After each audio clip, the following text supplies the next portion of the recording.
കാസർഗോഡ് മാലിക് ദിനാർ റളിയല്ലാഹു അൻഹുയുടെ മക്ബറയും പള്ളി, മാലിക് ദിനാർ പള്ളി, ഈ സെൻറ്ററിൽ കാണുന്ന പഴയ പള്ളി.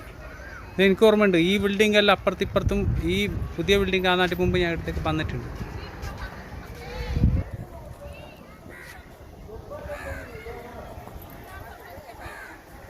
ഇവിടെ ഫുള്ള് വെള്ളമുണ്ട്, നല്ല തെങ്ങും അതും ഇതായിട്ട്. പക്ഷെ വൈകുന്നേരം വന്നെങ്കിൽ ഇവിടെ നല്ല മജമൊന്ന് കാണുന്നുണ്ട്.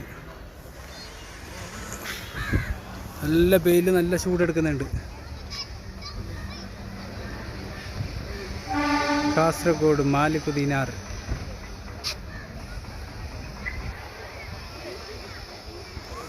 ഞാൻ ഈ വീഡിയോ എഡിറ്റാക്കാൻ ഒരു മാലിക് ദിനാറിൻ്റെ ഒരു സോങ് കിട്ടിയെങ്കിൽ ഞാൻ ഈ വീഡിയോ ഇട്ടുതരാം.